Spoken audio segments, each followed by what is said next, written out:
Good morning, Summit Kids. Jamie here. We're going through the book of Matthew. And if you download the Bible app, you can go to the plan section, look for kids, scroll over a little bit. You're going to find one that says Walk with Jesus, 21 Days Through Matthew. And that's what we're going through. And today we're entering onto day 7 of our journey. And we're going to go to chapter 5, verses 1 through 11.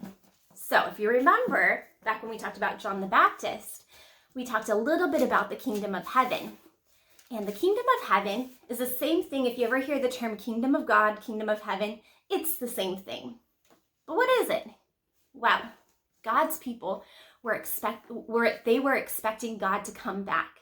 And when God came back, they were expecting to see justice happen. So people who were poor were being taken care of, and the widows were being taken care of. People weren't being mistreated just because they believed in God.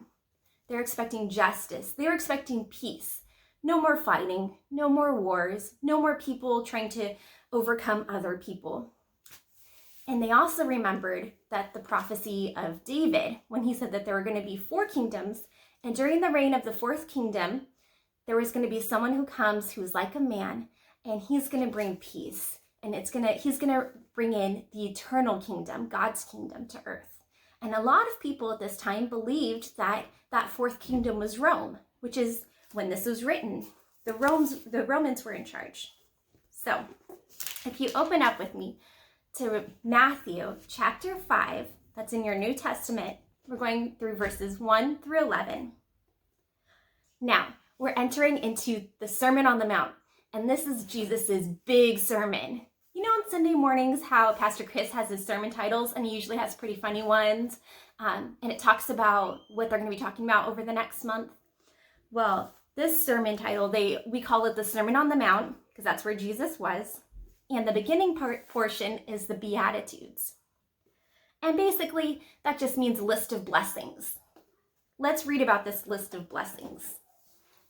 When Jesus saw the crowds, he went up to the mountain, and after he sat down, his disciples came to him.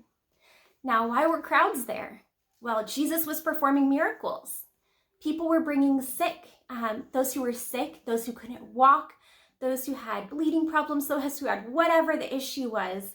They brought them to Jesus, and they were getting healed.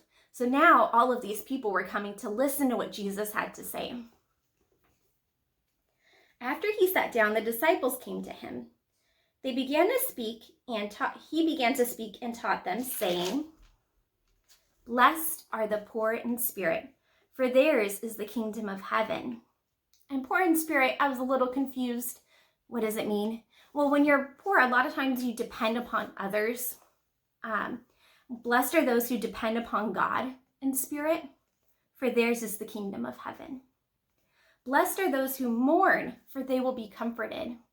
And this doesn't necessarily mean that you have to mourn for something that's just really sad, like a loss of something, but it's also when you recognize your own sin and you recognize how far you are away from God or your society around you. You're looking and you're saying, wow, a lot of people are doing things that are really separating them from God.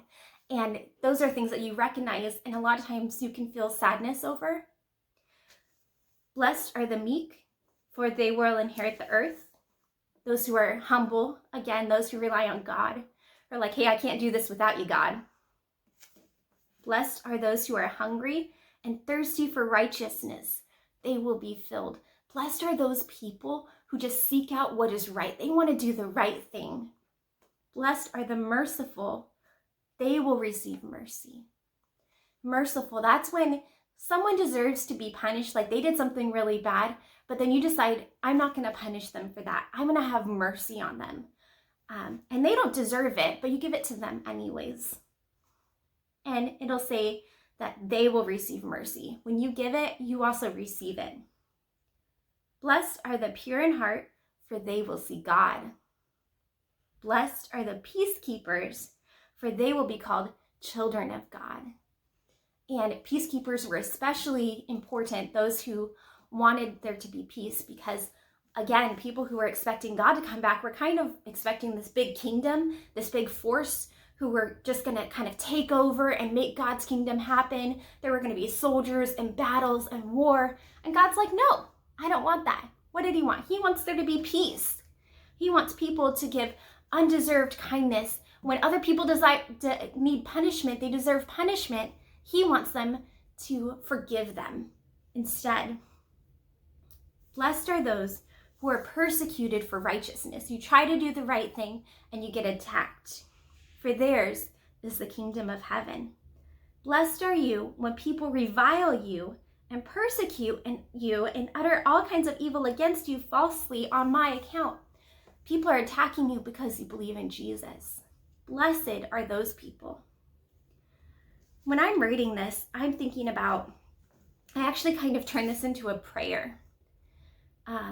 Where am I at in this list? I want you guys to get out your pens, get out your journals, and think about it. Are you poor in spirit? Are you depending on God? Or are you depending on yourself? Are you mourning? Are you sad for the sins that you've committed? Are you sad for looking around and you see where other people are far from God?